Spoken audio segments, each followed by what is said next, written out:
দেখো বন্ধুরা, এখন রাত 10টা বেজে গেছে।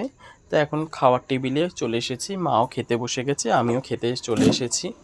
কেননা রাতের খাবার তো খেতে হবে। মা সব খাবার দাবার গরম করে নিয়েছে। এখন কত রকম আইটেম নিয়ে বসেছি, সব রকম খাবার নিয়ে রাতের খাবার খাবো। কি কি মেনুতে আছে চলুন দেখাই আপনাদের। আপনারা সাথে থাকুন, পাশে থাকুন। ভালো লাগলে অবশ্যই লাইক কমেন্ট শেয়ার করবেন। আমিও বসে পড়লাম চেয়ারে, মা খাচ্ছে, খাওয়া শুরু করে দিয়েছে। শাক দিয়ে প্রথমে, এই শাক বাড়ির শাক, এই যে এটা হলো বাড়ির শাক। অনেক রকম শাক দিয়ে তোলা। কি শাক আছে মা এটা? এর মধ্যে 10 থেকে 15টা শাক আছে। কি এর মধ্যে আছে বাবারে বাবা, মেথি শাক, বড় মুখস্থ করে বলো। মেথি শাক, আলু ভাজা আছে, মাছের ঝোল আছে, আমদি মাছ, আলুর দম করা আছে, ডাল।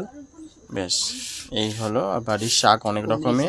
মা সব ভুলে গেছে, তারপরে না মনে মনে করে করছে। ব্রাহ্মী শাক, তো তুমি ব্রাহ্মী শাক বেশি করে একটু খাও। আমদি মাছের জলের কালারটা দেখুন কি সুন্দর করেছে।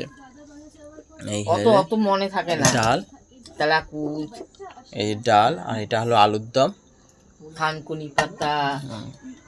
প্রথমে আমরা কি দিয়ে খাই আগে? মা অনেকটা ভাত দিয়েছে, কিন্তু আমি কিন্তু এত ভাত খাবো না। লাগলে পরে আমি নেব, আমি ভাত উঠিয়ে রেখেছি, লাগলে নেবো। খানে ভাত উঠিয়ে রাখলাম। এত ভাত খাওয়া সম্ভব নাকি? প্রয়োজন যতটা পড়বে ততটা আমি ঠিক চেয়ে নেব।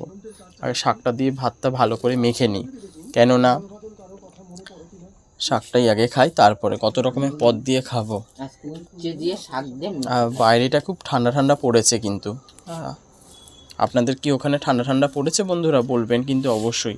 আমাদের এখানে কিন্তু ঠান্ডা ঠান্ডা ওয়েদার। আজকে রাতে মনে হয় লেপ গায়ে দিতে হবে আমাদের, যা দেখছি। যাই হোক, শাকটা দিয়ে ভাত মেখে নিচ্ছি।